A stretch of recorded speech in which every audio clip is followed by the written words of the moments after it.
Hello साथियों, नमस्कार। मैं टीम स्टार क्लासेस से आशीष तिवारी एक बार पुनः आप सभी लोगों का हार्दिक स्वागत करता हूं। आज हम आपको इन्वायरमेंट का एक प्रकरण आपके सामने ला रहे हैं, जो कि आपके टेट के एग्ज़ाम में यहां से प्रश्न आना अनिवार्य है। ईवीएस के पैटर्न में पर्यावरण का सिलेबस आपका उसमें समाहित है। तो हम आज आपको इन्वायरमेंट यानी पर्यावरण के बारे में आपसे चर्चा कर रहे हैं। तो पर्यावरण का हिंदी स्वरूप जान लें क्या है हिंदी में इसका परिभाषा। तो हिंदी में जो है इसे हम पर्यावरण को दो खंडों में विभाजित करेंगे, जिसमें आपका इसका संधि विच्छेद करेंगे अलग अलग।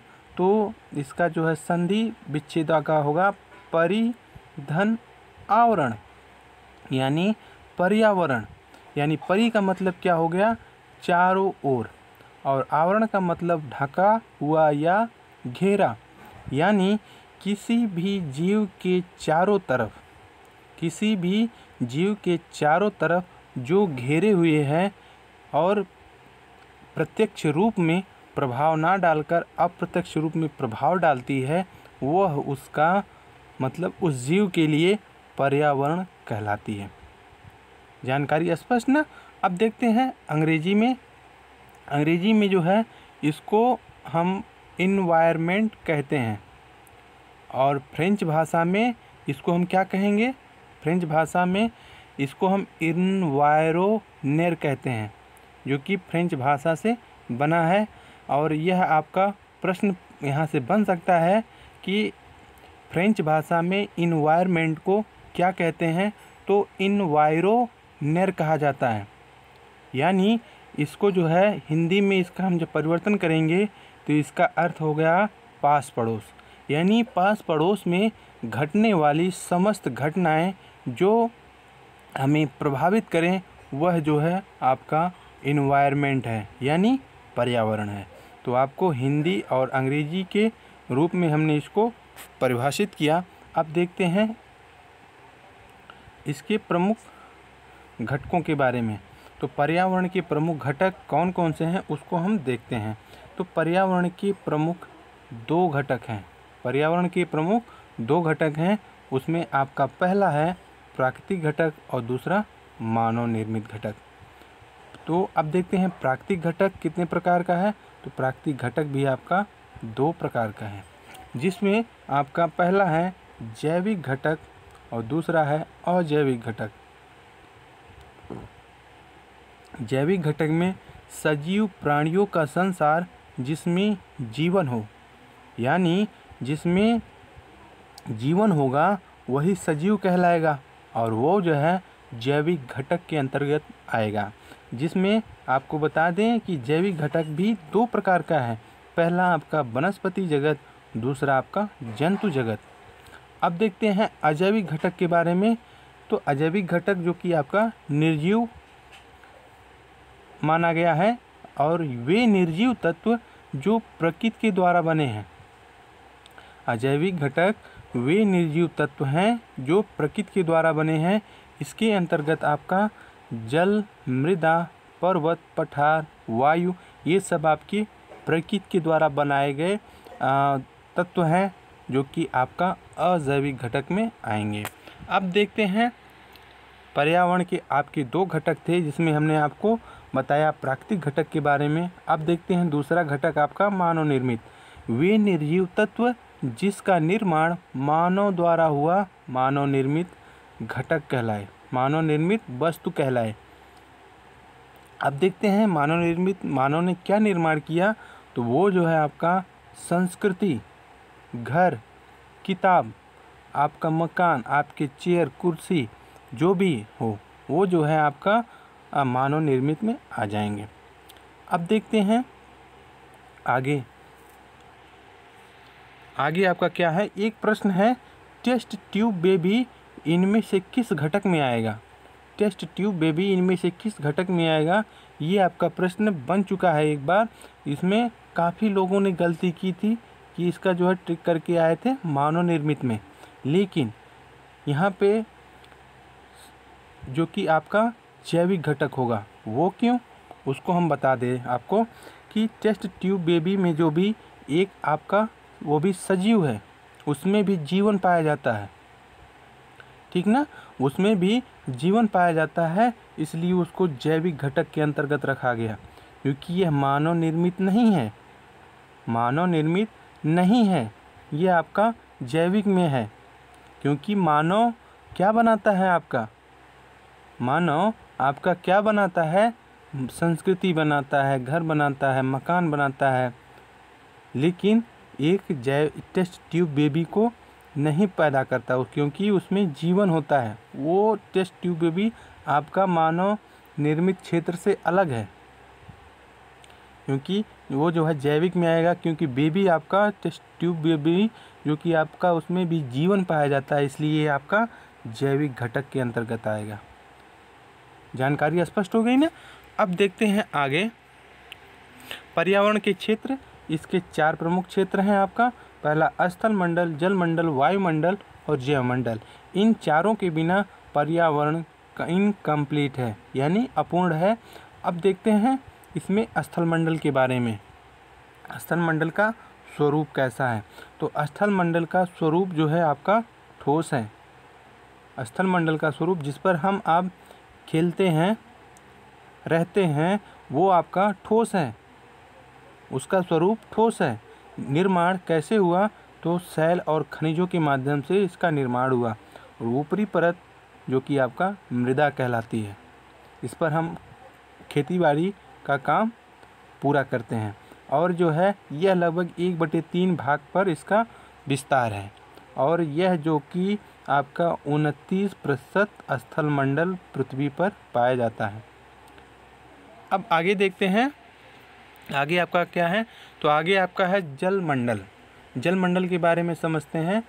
यह जो है आपका 2/3 भाग पर फैला हुआ है, और यह जो कि आपका 71% भाग पर आपका पूरे पृथ्वी पर जो कि समाहित है, पूरी तरफ चारों तरफ हमारे पृथ्वी पर जो कि 71% जल पाया जाता है, और मात्र 29% आपका स्थल मंडल का विस्तार है। अब देखते हैं जल चक्रण के माध्यम से जल मिलता है, और जल के अवस्थाओं के परिवर्तन को हम जल कहते हैं। अब देखते हैं जल की अवस्था के बारे में। तो जल की अवस्था क्या है, तो पहला आपका ठोस, द्रव और गैस।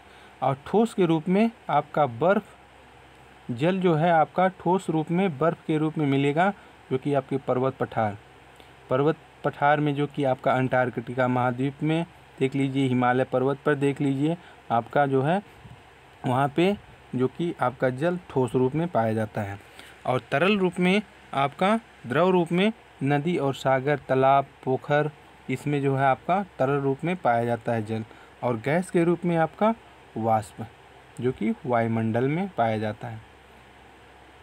अब देखते हैं जल की वितरण के बारे में। जल का वितरण कैसे है पृथ्वी पर, तो जल का वितरण असमान रूप में पाया जाता है। पृथ्वी पर जल का वितरण असमान रूप में पाया जाता है, और वो भी 3 रूपों में। पहला आपका है महासागरों में जल का जो कि प्रतिशत आपका 97% है, यह जो है लवणीय होता है। स्पष्ट। अब देखते हैं ठोस बर्फ। दूसरा आपका ठोस बर्फ जो कि आपका 2% है, यह मृदु जल के रूप में होता है, लेकिन मानव इस्तेमाल नहीं कर पाता। मृदु जल होते हुए भी मानव इसे इस्तेमाल नहीं कर पाता, क्योंकि वह ठोस बर्फ के रूप में है। बर्फ तो हम खा नहीं सकते, लेकिन यही यदि तरल रूप में होता तो हम उसका उपयोग कर सकते थे। और तरल रूप में आपका भूमिगत जल होता है, जो कि मात्र 1% जो कि पाया जाता है। मनुष्य उसका उपयोग करता है, भूमिगत जल का मनुष्य उपयोग करता है। एक प्रश्न हम आपके सामने ला रहे हैं, जिसमें देखते हैं संपूर्ण उपलब्ध जल का कितना प्रतिशत जल मृदु जल के रूप में पाया जाता है, तो वो आपका है 3%। यानी यहाँ पे मृदु जल की बात की है, तो ठोस बर्फ जो कि 2% है, वो भी आपका मृदु जल के रूप में ही है। और भूमिगत जल मात्र 1%, और जिसको हम उपयोग में लाते हैं, तो वो जो है मिला के 2 और 1 3, यानी ठोस बर्फ जो कि वो भी मृदु है, और भूमिगत जल आपका जो आप इस्तेमाल करते हैं वो जो है वो भी आपका मृदु है। तो आपका ये मिला के 3% हो गए। अब आगे देखते हैं आगे क्या इस फैक्ट है। तो वायुमंडल के बारे में हम समझते हैं। वायुमंडल क्या है? वह भाग जहाँ वनस्पति एवं जंतु दोनों मिलकर जीवन का निर्माण करते हैं। यानी वायुमंडल के बिना वनस्पति और जंतु जगत दोनों ही संभव नहीं है। उन दोनों का पर्यावरण के साथ रहना संभव नहीं है। यदि वायुमंडल ना होता तो वनस्पति और जंतु जगत का पृथ्वी पर होना असंभव था। तो वह भाग जहाँ वनस्पति एवं जंतु जगत दोनों मिलकर जीवन का निर्माण करते हैं और वह जो है वह जीवन वायु के सम्मिश्रण से चलता है, यह सम्मिश्रण वायुमंडल कहलाता है। क्योंकि वायुमंडल में जो कि वनस्पति और जंतु जो हैं पाए जाते हैं, उनका जो कि निर्माण जो है इन्हीं इस वायुमंडल के कारण ही होता है और वह जीवन वायु के सम्मिश्रण से चलता है और यही सम्मिश्रण आपका वायुमंडल कहलाता है। अब देखते हैं इसके बारे में वायुमंडल के। तो वायुमंडल में हम आपको बता दें, क्योंकि हमने यहाँ पे इसको लिखा नहीं है तो हम बता दें आपको। वायुमंडल आपका 2 प्रकार का है। वायुमंडल 2 प्रकार का है आपका। पहला है आपका शुष्क और दूसरा आपका आर्द्र है। दूसरा आपका आर्द्र है। क्लियर? अब इसमें जो है आपका शुष्क में हम आपको बता दें नाइट्रोजन गैस, इसका जो है आपका वायुमंडल में 78% जो है पाया जाता है और यह मानव जीवन में वृद्धि, विकास एवं प्रोटीन का निर्माण जो कि वनस्पति जगत के द्वारा किया जाता है। यह ना होता तो मानव का वृद्धि, वनस्पति का वृद्धि रुक जाती और वनस्पति जगत के द्वारा हमें प्रोटीन नहीं मिल पाता। अब देखते हैं ऑक्सीजन के बारे में। ऑक्सीजन का प्रतिशत कितना है? तो इसका जो है आपका 21% है और ये जो है प्रकाश संश्लेषण में CO2 की मदद करते हैं और इसमें CO2 को पौधे जो है अपने अंदर खींचते हैं और O2 को निष्कासित करते हैं। वही ऑक्सीजन हम इस्तेमाल करते हैं। जानकारी स्पष्ट हो गई ना? अब देखते हैं ऑर्गन गैस जो कि वायुमंडल में ही पाया जाता है। इसका जो है उपयोग बल्ब बनाने में किया जाता है। ऑर्गन गैस का उपयोग बल्ब बनाने में किया जाता है और इसका जो है प्रतिशतता जो है कितना है ऑर्गन का? 0.93% आपका ओजोन का वायुमंडल में इसका स्थान है। तो ये चीज़ आप ध्यान दीजिएगा। आपसे प्रश्न करेगा कि ओजोन का जो है प्रतिशतता वायुमंडल में कितनी है? तो 0.93% है। और उसके बाद आपका है कार्बन डाइऑक्साइड का कितना प्रतिशत है? तो कार्बन डाइऑक्साइड का प्रतिशत बता दें आपको 0.003%। इसको आप ध्यान दीजिएगा, एक भी 0 मिस्टेक तो आपका आंसर गलत हो जाएगा। तो 0.003% आपका कार्बन डाइऑक्साइड का वायुमंडल में इसका स्थान है। ये जो है वनस्पति ऊर्जा जगत का प्राण माना जाता है। वायुमंडल में यदि कार्बन डाइऑक्साइड नहीं होता तो जो कि आपका जितने भी वनस्पति जगत है वो जो है आपके लिए भोजन न दे पाते। ठीक ना? तो जो है इनका भी स्थान उतना ही है जितना कि ऑक्सीजन और नाइट्रोजन का है। अब देखते हैं ओजोन के बारे में। ओजोन गैस ये भी आपका इसका प्रतिशत हम आपको बता दें ओजोन का, तो 0.00000 यानी 1 2 3 4 5 यानी 5 जीरो के बाद फिर 1 लगाइएगा, यही इसका जो है मान है। वायुमंडल में इसका जो कि एक स्थान है और ये जो कि आपकी जीवन रक्षा गैस के रूप में जानी जाती है। ये हमारे लिए बहुत ही महत्वपूर्ण है। अब देखते हैं आगे। अब देखते हैं आपको 2 भाग बताए थे वायुमंडल का ना, तो वायुमंडल में आपका शुष्क बताया। अब हम आर्द्र के बारे में बताते हैं। आर्द्र के बारे में तो आर्द्र के बारे में, यह भी आपका 2 प्रकार का है। तो आर्द्र आपका 2 प्रकार का है, जिसमें आपका पहला है जल वाष्प और दूसरा आपका है धूल कण। धूल कण, अब देखते हैं जल वाष्प जो है, जल वाष्प की मात्रा कितनी है, तो 0.4% जल वाष्प की मात्रा है। वायुमंडल में जल वाष्प की मात्रा कितनी है, तो 0.4% है। और वहीं पर धूल कण की बात हम करें तो धूल कण भी जो है 2 प्रकार का है। पहला आपका है, माफ़ कीजिएगा, इसमें प्रकार नहीं है, इसमें आपको बता दें धूल कण जो है सुबह के समय जो है ये लाल होते हैं। सुबह के समय ये लाल रंग के प्रतीत होते हैं। जब सूर्य उगता है, निकलता है लालिमा लिए हुए, तो ये हम कहते हैं कि सूर्य इस समय सुबह के समय लाल रंग का है। ये धूल कणों के कारण ही होता है, जो हमें सुबह के समय लाल और शाम के वक्त आपका नारंगी हो जाता है। शाम के वक्त आपका नारंगी रंग का हो जाता है, और ये कारण जो है सिर्फ धूल कणों के कारण होता है। ये आपका वायुमंडल कंप्लीट हुआ। अब देखते हैं जैवमंडल।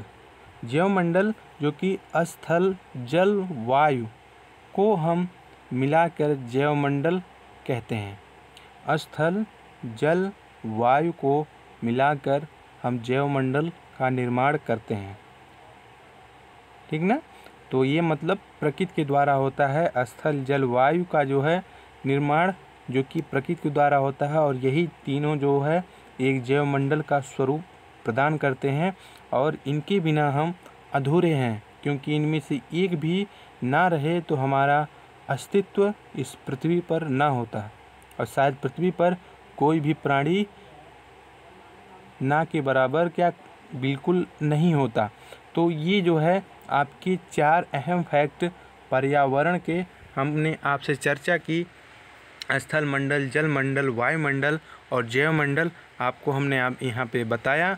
अब आगे हम आपसे फिर नेक्स्ट वीडियो में आपसे मिलेंगे। और आज का वीडियो आपको कैसा लगा, अपना प्यार टीम स्टार क्लासेस को ज़रूर प्रदान करिएगा। और फिर हम मिलते हैं अगले वीडियो में। अपना ख्याल रखिएगा। जय हिंद, जय भारत, शुभ रात्रि।